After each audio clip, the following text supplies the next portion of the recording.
Alright fellas, listen, Lords of the Fallen 2 is coming out next year in 2026. I'm excited as can be, so I just replayed Lords of the Fallen 2023 in 2025. What I found out was that it's easier now and better too. But here's the wacky part, even though the game felt easier, I still had fun. So today, we're answering one question. Is Lords of the Fallen still worth playing in 2025? Or should you just save your money for something else? So stick with me because I'm going to break down whether the game aged well, what's actually better in 2025, what's still broken, and some things that this game does that still gives me goosebumps. Let's dive in. This is LouieBeanTV 2025 review of Lords of the Fallen. Before we go any deeper, here's the quick and dirty breakdown of what Lords of the Fallen actually is. Just in case you missed it in 2023, or you purposely ignored it because you thought that it was another Lords of the Fallen game from 2014, nope, it's a different game. So, Lords of the Fallen, it's a creepy, grim, dual realm Soulslike where you're basically playing in two worlds at the same time. The normal world being Axiom, it's where things are already bad but manageable. And then there's the Umbral world, where things get quietly horrific. You got eyeballs, small and big, looking straight at you, and enemies spawn out of nowhere. This dual world system is the game's whole identity. You literally have a lantern that lets you peek into the Umbral realm. And if you die, welcome to Umbral world permanently, baby. Your life expectancy just dropped. You explore massive, interconnected areas, fight grotesque bosses, solve cryptic NPC quests that you will mess up, and collect stigmas, memory fragments that tell a dark story only visible in the Umbral realm. Visually, this game is creepy and atmospheric, sometimes gorgeous, sometimes I'm sleeping with the light on tonight. Gameplay-wise, heavy, weighty combat, lots of builds, and seamless multiplayer that actually works pretty damn well. So that's the gist. A brutal, gloomy Soulslike with a very cool realm-shifting mechanic, and some quirks that we'll talk about in a moment. Alright, let's talk performance. Because back in 2023, Lords of the Fallen ran like a wounded raccoon on roller skates. Personally, I experienced crashes and corrupted saves. Bro, this game personally victimized me. But in 2025, it's a different story. So as you guys know from my previous video, I'm running on a 7800 X3D and a 7900 XTX with 32 gigs of RAM. I'm not saying my rig is the best, but if anyone's system was going to expose this game, it could be mine. So what can I say about the performance? It ran smooth, for the most part. Frames were stable, almost no stutters, and not a single crash. That alone puts this replay up on my 2023 experience, where the game would crash so hard it corrupted my save files and emotionally corrupted my spirit. So performance is a huge improvement for me. Now let's talk about combat. Did it change? Did it improve? Did I suddenly unlock my inner anime protagonist? Nah, it's basically the same as 2023, which is not a bad thing. Lords of the Fallen combat is like Dark Souls 3 with more forgiving dodges. And by that I mean that your attacks don't feel like they're as much of a commitment as they would be in Dark Souls 3, making it more forgiving, and so that you can roll out early and avoid punishment. To me it feels weighty, clean, satisfying, and still fun. Is it perfect? No. But if you enjoyed Dark Souls 3's pacing, Lords of the Fallen will feel right at home. Next is bugs. Is the game bug-free in 2025?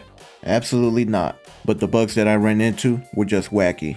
What annoyed me most were the invisible walls, and I'm not talking about the usual invisible walls that prevent you from exiting the intended explorable world. I'm talking about random invisible walls that are in the world and spread out into places like stairs and edges. They weren't game ending, just a little rage baity and annoying. Other than that, it was just a couple of quirky stuff, like when I fought a boss who completely ignored me.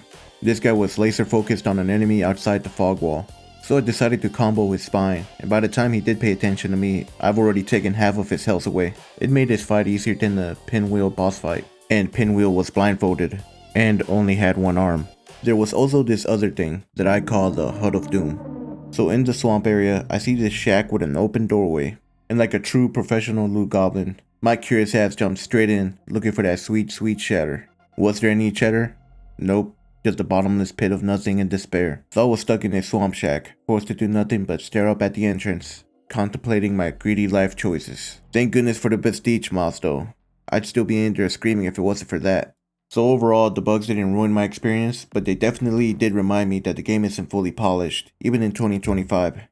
Alright, now let's talk about the one thing that still hits in 2025. The vibe and the atmosphere, specifically Umbral Realm. In my 2023 playthrough, I treated Umbral Realm like a prison sentence. I didn't explore, I ran past stigmas, And yeah, I was absolutely terrified of that little eyeball timer telling me stronger monsters were coming to ruin my entire bloodline. But this time, I hit the brakes, I listened, and I actually started paying attention to those stigmas. They give you these whispers of tragedy, these lower memories stuck between realms, and it genuinely feels like you're peeking into something you are absolutely not supposed to see, and actually enjoy the story they will tell. Another thing about the Umbral realm. Walking around in Umbral feels like something is watching you, just waiting, standing there all menacingly. But of course, this made my inner emo happy. Say what you want about this game, but Umbral Realm is peak vibes. Easily one of my favorite parts of the 2025 playthrough. Quick side notes on the quality of life improvements. I love that Vigor is now automatically collected. No more chasing that blue orb around in a crowded room. And the new Crucible's boss rush mode, it's absolutely beautiful for practicing skills or just satisfying that need to beat up an old rival again. Now, Lords of the Fallen didn't age badly, but I'm gonna be real.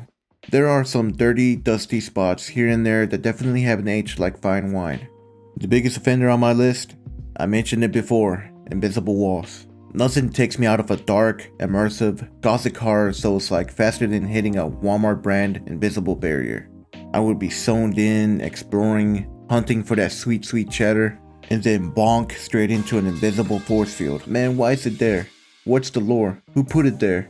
Does the Mornstead version of OSHA have an invisible barrier deployment team? It doesn't ruin the game, but it definitely taps you on the shoulder and reminds you, hey buddy, this is still 2023 jank. Something else that I didn't really like, personally, were the NPC quest lines. This one really smacked me in the face on this replay. I was invested this time. I was paying attention to the lore, the characters, the whole drama, and what did the game reward me with? NPC quests that are so ridiculously sensitive. I swear if I breeze in the wrong direction, they instantly break. I'm not kidding. You can open the wrong door, enter the wrong zone, look at the moon funny, accidentally skip one line of dialogue, and boom. Your NPC is either dead, missing, or angry at you permanently. It feels like the stars have to align perfectly, like you need a telescope, 3 reference guides, a PhD in astrophysics, and a prayer circle to see the NPC quests all the way through. It's not bad, it's just frustratingly fragile. In a game with such strong vibes and storytelling potential, the quest-breaking butterfly effect really shows its age. Overall, it's nothing too terrible. Nothing in Lords of the Fallen feels super outdated, but there are definitely some dirty spots here and there. Nothing that ruins the game, but it reminds you that you're playing a title that's carrying some of its launch date baggage.